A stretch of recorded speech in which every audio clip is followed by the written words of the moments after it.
Hello and welcome to another edition of the Moving Iron Podcast. This podcast is proudly provided by Axon, helping dealers move more iron for almost 100 years. Find out more at axontire.com. Axon was started almost 100 years ago out of a passion for keeping agriculture moving. It's that same passion that drives them today. With a vision for a better experience for both farmer and dealer, they set out to create a better way to move more iron. When you partner with Axon, you get immediate access to a full range of products and solutions designed to meet the complex needs of today's grower. Axon carries all major brands and sizes of tires, wheels, and tracks. From custom colors and sizes to fully customized wheels, you can have the solution for virtually any problem today's farmer is trying to solve. To find more or become an Axon dealer, please visit axontire.com. This podcast is also brought to you by Valley Transportation. Valley has over 33 years in the trucking business, moving ag and construction equipment across the country. For more information, go to valleytransportation.com or give Parker a call at 800-657-4910. At Valley Transportation, our goal is to help you reach yours. Moving higher in the 21st century. Hard-working people working hard for you and me. Moving higher, time and time again. Through the years you'll find us here. Moving higher. Hello and welcome to Moving Iron Podcast number 237. This edition of the Moving Iron Podcast is brought to you by Axon Tire, helping dealers move more iron for the past 100 years. For more information, go to axontire.com. Also, if you're looking for a great place to help your salespeople close more big deals. You like closing big deals, don't you, Aaron? I love closing big deals. They're the best deals to close. Close more deals. What if you could do it easy?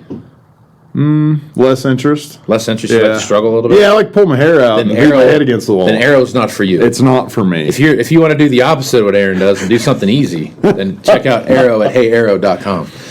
This week, Aaron's back here with me, as you can tell, and we are continuing part 2 of our discussion about kind of what we see happen in 2022 based across product lines. And typical fashion, Aaron and I's schedules the last couple weeks have been crazy with basketball games and football games and blah, blah, blah, blah, blah. We had so many different things. Sheep running. A lot of good stuff there, the important things in life. And getting those things all done. But so... Merry Christmas. Feliz Navidad. Oh, too bad we have hair sheep. Oh, damn. Every time I do that joke, I forget it. But you have hair I know. sheep. It's just like the Velcro gloves. They don't work. Somehow... You got to have wool. Working like a crew cut into that joke somehow. A crew cut? Yeah, because hair sheep, so you get a crew cut. Oh, yeah. Get it high and tight. High and tight. High and tight, baby. High and tight. All right. But anyhow, we've been kicking around the idea of what to talk about here, and I think probably the one thing out there that's an outlier that's not on anybody's mind right now, unless you are in this business, right, is, when people think about tractors, or thinking about combines, or thinking about planters, or thinking about things, probably the one thing out there that is heavy on the minds of people as we come into that early spring season, depending on where you're at, is hay equipment. Very heavy on their minds. Yeah. Hay equipment is one of those things that if you take a look at the overall spectrum of what's going on, hay equipment was a challenge to get in 21, more so than anything else that we came across. Well, it depends on how you define challenge. If you need a swather head before November, yeah, maybe a challenge. If you just want your swather in April and your head in November, no challenge. No challenge. That's true. I guess that's a good way to put it. But if you look at how some of the stuff was falling together with that, you wouldn't think that on the hay side of the business that the balers would be something that would be tied up as much as what we saw them be tied up as much. Compared into like the amount of componentry that goes into a tractor or a combine or a sprayer or even a planter for that matter. You start looking at big squares and you start looking at round balers, you wouldn't think there'd be that much, even windrowers for that matter. I mean, it's like windrower is right. Massively huge.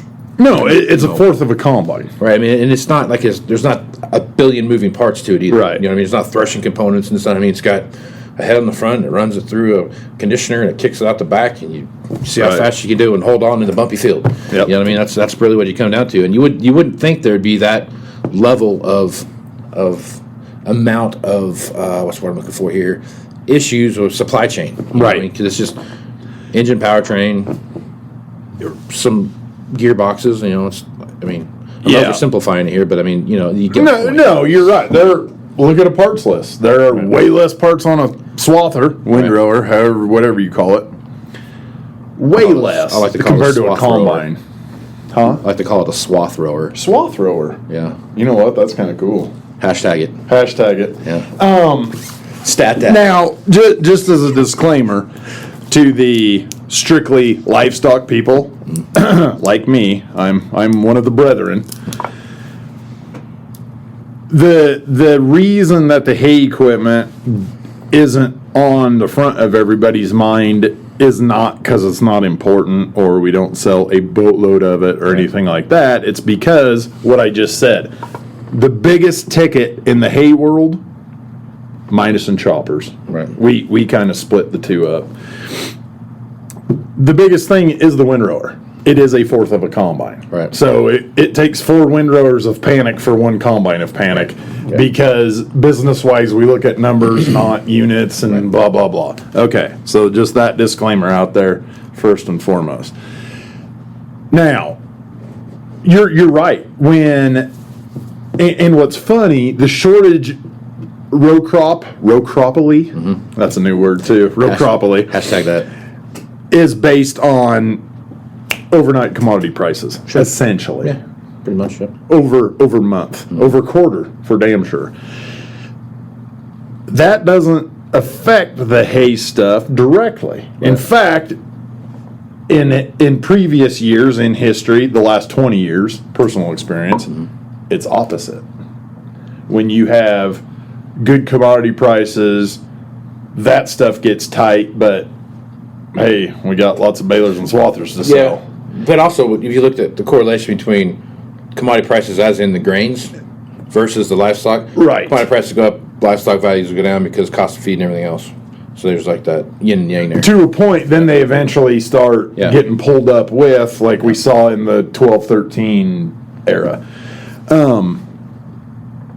And I completely lost my train of thought. That happens once an episode, so Sure does. might as well have that. But it, like, let's look at the 8 to 13 5-year period. Okay. We never got short of hay equipment. You wanted hay equipment, you got hay equipment. The only time I remember anything being a little tied up was when the R450 came out. That was a whole new thing. That there was a little delay in that, but for the most part, no delay in hay. Okay. That's what we're with when we're talking about the delays and timing and all this kind of stuff. Guess what? That swather, it's got microchips.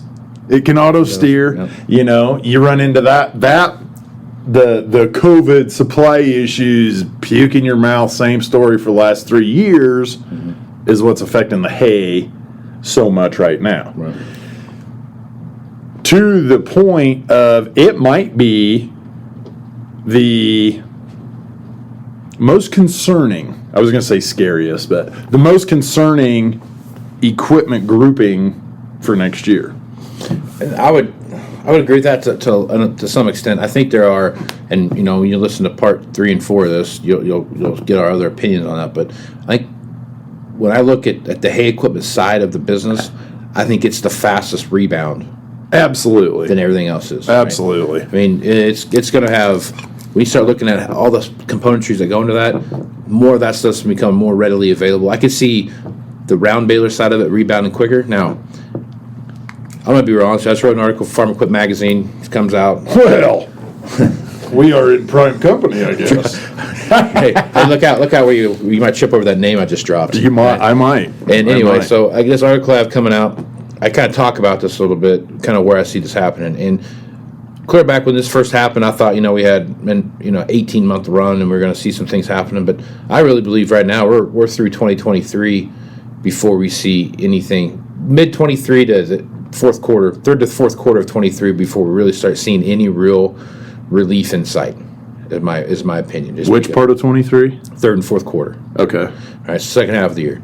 So when you're looking at that, I think balers are going to follow right along with that. And the reason for that is, I take that back. Balers are going to rebound faster than that. Yeah. I could see them getting through this like 22 time frame going into late 22, early 23, and I could see the Baylor situation being in a completely different conversation point than anything else. Yeah. As far as, and you're just speaking availability merely, right? Right. Supply chain. Supply, yeah. Supply chain in general. Like I could think by the end of 22 that we have Baylor sitting on a lot out here. Right. Which one do you want? Yeah. Right. Yeah. I agree with you. They rebound quicker.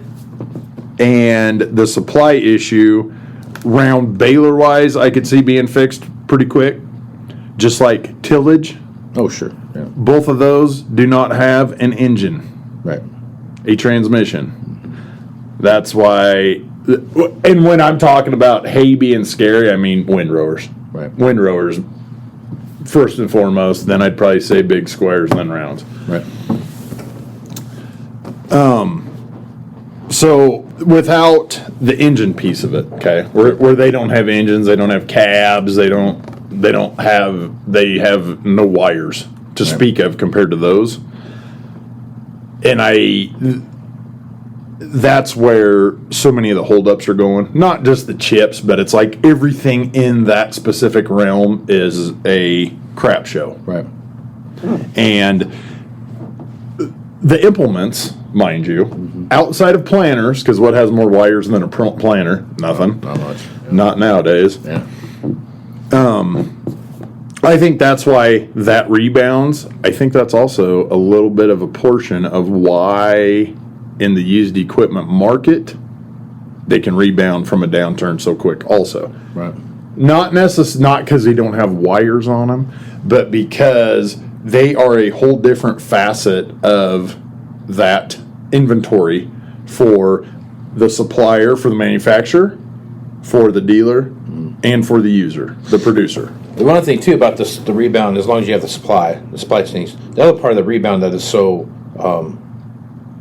quick to rebound is that when times do get tight and guys are looking at something like, okay, I've got 20 grand, right? Well, probably what they have is worth 25 or 30,000, and they got their 20 grand. You can get into a new Baylor. Yeah, right. So it's easy to trade. It doesn't cost you. Yeah. I mean, you can change oil on your combine, or you can trade Baylors. Exactly. Yeah. Yeah. So I think, to me, I look at Baylors in general, round Baylors specifically, at the end of 22 to see a significant amount of rebound in that situation. Now, that doesn't help going into first cutting by any means. No. Right. But the first cutting in 23, I think, will be a totally different story. It'll be a tale of two product lines, especially when you start looking at windrowers versus round Baylors and how those play together. Do you? And I'm asking this because this is my viewpoint. Like I was the one that's like, I'm optimistic at times. I have no middle. I'm either full bore optimistic or the sky's falling. Okay, That is no shit. I run a little hot. I was like a 12-month guy. Like, hell, by the end of 22, we'll be rocking and rolling. They'll be like, please get rid of this stuff. Please get rid of this stuff. Now, I'm hoping by retirement, we're straightened out, and I'm 42, so I've changed my tune a little bit. Do you think, and this is why I'm asking, do you think that, and here's how I could see this. Like you were saying, by first cutting 22 could be pretty wild, but by did you say late 22 or late 23? We'll have Baylor sitting all over. Late 22 going into that first cutting of 23. First cutting of 23. So we'll just call it first cutting 23 because that is a bigger finish line. I could see it being even worse, honestly. Going into 23? Yeah. Why? Just knowing, and this is not green and yellow, this is not red and yellow, this is not red and silver. Black and yellow. Black and yellow. Orange, white, and lime green. It's not any color specific. But and let's not forget black, dark green, and red. Mustard yellow and green. Mustard yellow and green. Chrome. Oh yeah, I thought it was kind of tan. Maybe it is tan. Tan and It's kind of like the color of my maps tan, over here. yeah, tan and almost Deutz green. And I know you all can see the color of my maps, so bear with me. So. But it's not one company, and I feel like, and this is kind of the producer in me talking. I can see them and I realize it's not all coming out of the same factory. Every company has countless factories, okay? But I can see it being, oh damn, we've really got to concentrate on we're a year and a half still behind on tractors, combines, planters, sprayers. We've really got to focus on getting that done. And hey, factory, do the best you can. To a point. Now, I'm not saying that is carved in stone, broad stroke, but we both, if you can get out that $500,000 piece or that 125 piece, what are you going to do? Well, so to your point here is that, yeah, there are, I'm just trying to conspiracy theory the hell out of this. and you've done a good job. Well, So I think the one thing that to pay know attention your to audience. is that would be great if they said, okay, cool. What we're going to do is we're going to retrofit half of X factory to be a combine Right. facility and a tractor facility. You know, at this other place over here, we're gonna double or half again grow our capacity to produce. Right now, that's great and wonderful. Won't ever happen because the amount of time and capital it would take to do that. And then once you're done doing that, now you have half of a factory sitting over here idle because. And I don't necessarily mean that, but maybe Bill and Tom are putting wheels on W235s, mounting tires, and and then they roll them off the line. Maybe Tom's the only one doing it because Bill's at factory X going, and Bob, who's helping lace the belts with Frank, well, now Bob is at the other factory tightening down bend extensions. Now the only way that happens though is if they run out of workers.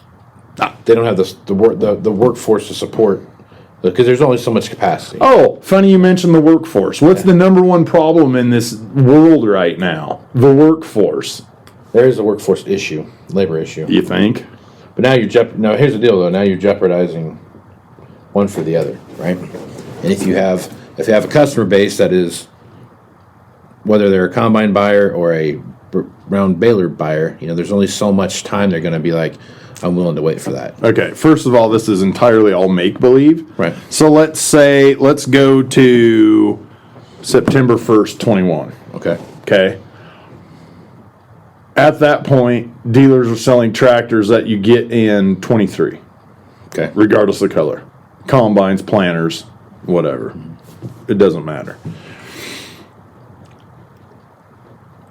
I realize factories don't do that for the most part. They might juggle within that building, but they're not going to send a dude from Grand Island, Nebraska to Racine, Wisconsin to help put tractors together. I know that.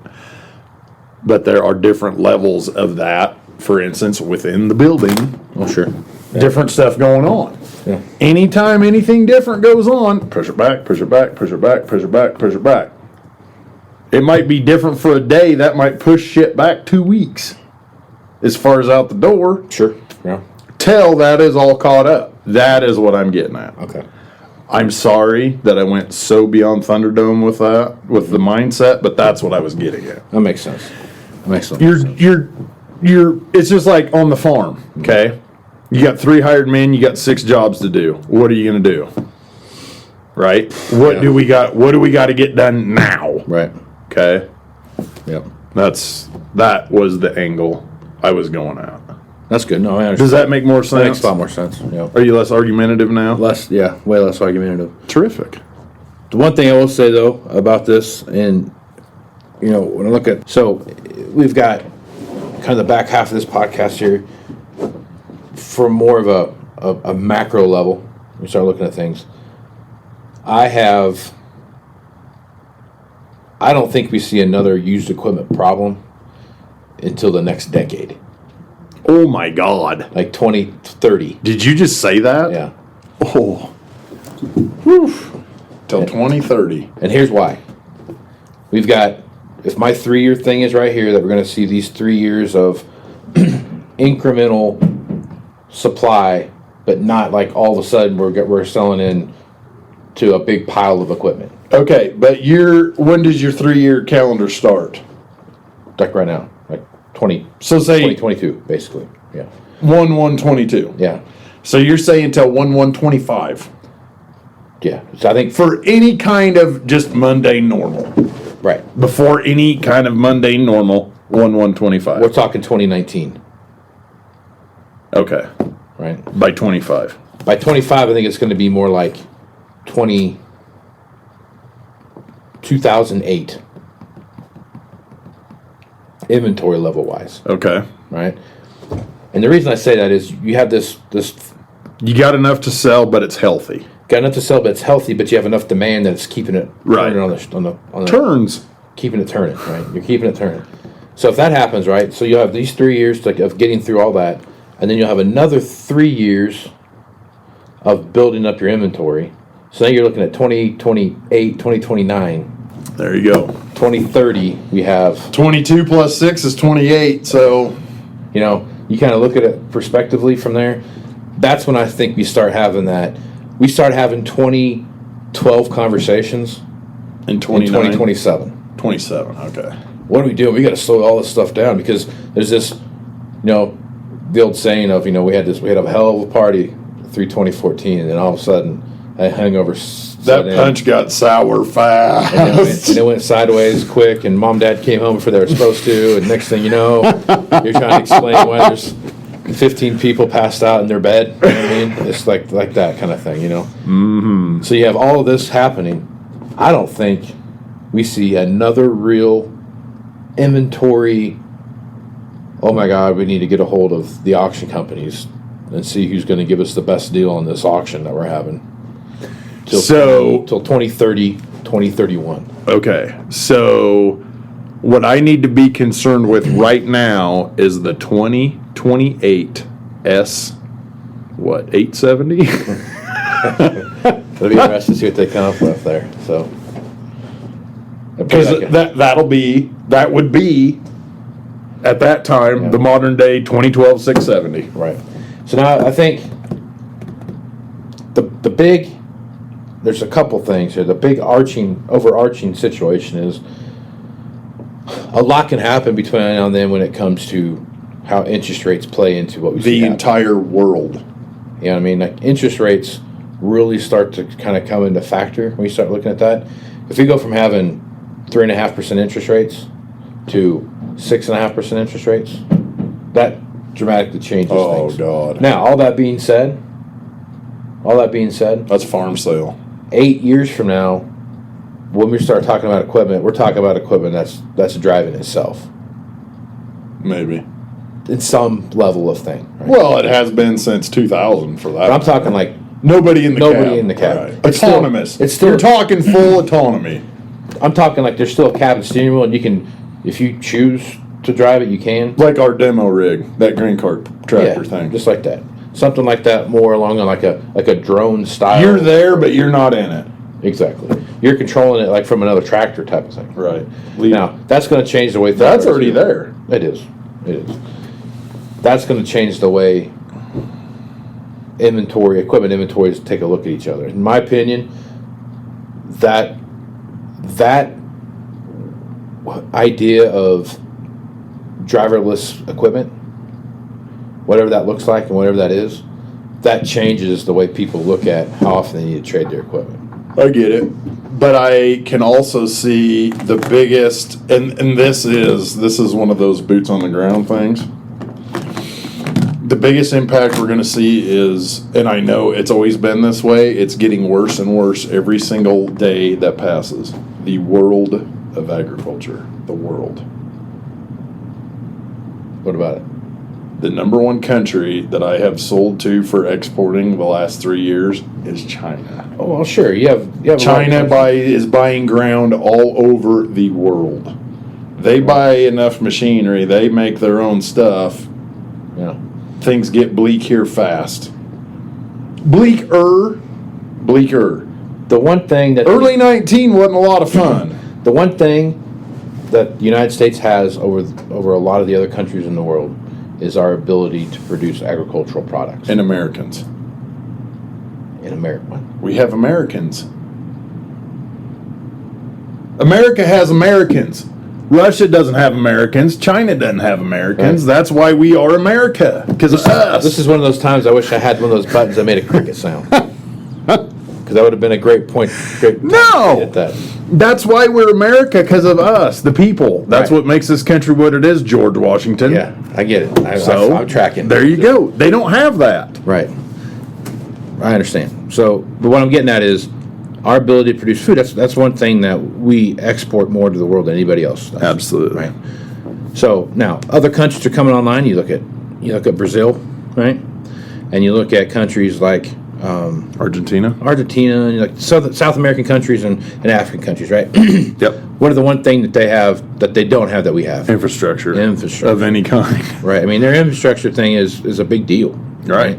Africa's even worse. Right. There's parts of Africa that have good infrastructure, but for the most part, it's a struggle. If you're going to go buy productive land today in Africa, it has no infrastructure. No, it really doesn't. So, I mean, the one thing, too, is good book everybody should go read. Go read this book, Accidental Superpower. Go read it. Amazing book. I don't remember who the author is. It basically talks about the United States at post-World War II. And, you know, the rest of the civilized world was blown to smithereens. So, United States, the one thing that was... Ironic that this comes up December 7th, by the way. Yeah, true. Right. Hey, good point. That's correlation there. The Mississippi River runs right through the middle of our most richest part of our agricultural area, right? Correct. And everything east and west of that can easily funnel to it, and they can float down the river and get to where it needs to go, right? So that's a big thing going for us. Now, China can go out and build all the stuff they want to build, and they're going to do those kind of things, and it's going to happen. But their ramp up time to get all that stuff to port, to get it back to China, is a whole other thing. It's a whole other logistical nightmare. Now, we as the United States we need to spend money on infrastructure. Absolutely. We are. The infrastructure bill that Good passed... job, Joe. The infrastructure bill that passed is a great idea in theory, but I don't know that a quarter of that bill is actually going to infrastructure. Yeah. It's like the farm bill. Right. It all goes to the city. Exactly. For the So most I mean, part. so the overwhelming majority of that stuff is what you see there. But I think as we take a look at what goes on around us, that's another reason why I think we don't see an equipment problem until 2030s. Is because all these other countries are coming online, and what are they going to go do? They're going to have some big government program somewhere, and I've been a part of these different bid processes that An investor in a third world country. Mozambique is going to go and retrofit their entire ag thing, and they're going to go buy 150 combines Right. and tractors and da-da-da-da-da. You know where those things usually end up? Never going through. File 13. Exactly. Yeah. So you're going to see more of these investment type people move in, and they're going to be looking for the best possible way to start what they're doing, and that's going to be use combines. Gen 1 technology. Right. You know what I mean? They're not going to get the full blown leader follower technology to go over there. No, they're going to get the Gen 1. Like for the longest time, Mexico was always typically buying equipment that was 20 years older than what the most current model is. They're not doing that anymore. No. They're buying like 5 years old. 5-year-old. Right. There's still guys that show up and buy got any 8820s laying around. Like, Right. no. What? No. I mean, 8820s. But they also, the same guy that's got 17 combines and 14 balers on the same trailer somehow stacked in there intricately. You know what I'm talking about? Oh, yeah. I don't know how you they can get it put on that 6600 up in the bin of that 680. But you have those kinds of countries that are going to be coming online that are going to start growing more agricultural products. They're going to start with, 20-year-old combines and 10-year-old sprayers and 40-year-old tractors and those Right. kind of things, you know. Right. I don't know how many. Here's what I see for export. No def. Filters are okay with. They don't want to mess with def. And I think that's just because It's a fuel quality thing. right. Right. More than anything, it's a fuel quality. And that is, as I have heard through my career in the equipment business, that is even bigger than the infrastructure thing, is what they can get their hands on for diesel fuel down there. Right. My God. Yep. Like, here, put that sock on the end of the fuel nozzle before you pour that in there. At least grab the chunks. Right. God bless. And it's old. It's just storage facilities and those kind of things Yeah. that are bad. It's not that it's any different coming out of the refinery than it is Right. here. It's just the storage facilities. Yeah, it's been there So, for 4 years. That's what's going to. I do see that being a bigger issue. And that being said, the 2012, 13, 14 model stuff that we're talking about still, that we still have a lot of, even though we've gone through this. Gone through this thing, we still have more of it than we do anything else. In that hour range. We as in the industry. Yeah. Okay. Industry as a whole, there's out there. And I think as you look at those things, as you think about it, and you really put your mind to what does that look like going down the road, when you can go to a place like, wherever, the Ivory Coast of Africa, and start growing 300 bushel corn and never fertilize anything because the ground's never been ripped open, right? Right. Those kind of things. All of a sudden, that really changes that dynamic. But here's the thing: you got to have capital to do that. Oh, it takes so much. You know what I mean? And the guys that are from well-established farming areas that have amazing soil struggle to come up with the cash and capital Right. to make that happen, right? So it's going to be a bigger thing, and as you see more people get kind of going that way, and whether it's whatever that might look, you look at China and their Silk Road initiatives and all the different stuff that they've got trying to push out there. China is getting very big, since we're on the topic, very big into hay production too. Yeah, Very feed. big. Yeah. They got 1 billion people to feed. It's a lot of protein. Milk. They got a lot of stuff out there that they got to worry about. Well, and they got their hog skyscrapers now. And Yeah. how do you raise 100,000 pigs on 5 square feet? Go up. Yeah. Yep, exactly. So I think there's a... Figured I'd throw that hay piece in since this is a Since hay we're talking podcast. But I think there's stuff there to pay attention to, but that's my prediction. You know how you fix the industry as a whole? How? You patch it. Wow. Okay. Hey, it's Christmas. Come on, man. It is Christmas. I'll give you one. There you go. There you go. All right. Well, good place to jump off there, Aaron. If folks want to reach out to you and get more information about what it is that you're doing, stuff you have to sell, and all the other fun things that you're doing in the world. Maybe somebody wants to get some tips on hair sheep. What's the best way to do that? Yeah, or just nerd out about old farm equipment. Yeah. Call me or text me. Text preferred, 308-760-1193. Or I am time to time active on the Twitterverse at AARonFintel. Right on. And I am Casey Seymour. You can find me on Facebook, Twitter, and Instagram. Go to MovingIronLLC.com for everything Moving Iron related. Also, if you want to send me an email, you can send me an email at MovingIronPodcast@MovingIronPodcast.com. So until next time, I am Casey Seymour with Aaron Fennell. Let's move some iron, folks. Out. You want to have a meaningful competitive advantage to help sell more equipment. Whether you represent the sales, parts, or management department of an implement dealership, there's a surprising amount of complexity when it comes to tire, wheel, and track technology. Let Axon worry about that so you can get back to supporting your customers. Axon has leveraged years of experience to create a streamlined process that gives you a proven path to help today's grower and sell more equipment. The roots of their organization go back almost 100 years to the invention of the rubber tractor tire. Supporting agriculture is the number one driver of Axon, from product development through sales and service. To find more or become an Axon dealer, head over to axontire.com. This podcast is also brought to you by Valley Transportation. Valley has over 33 years in the trucking business, moving ag and construction equipment across the country. For more information, go to valleytransportation.com or give Parker a call at 800-657-4910. At Valley Transportation, our goal is to help you reach yours. Moving iron in the 21st century. Hard-working people working hard for you and me. Moving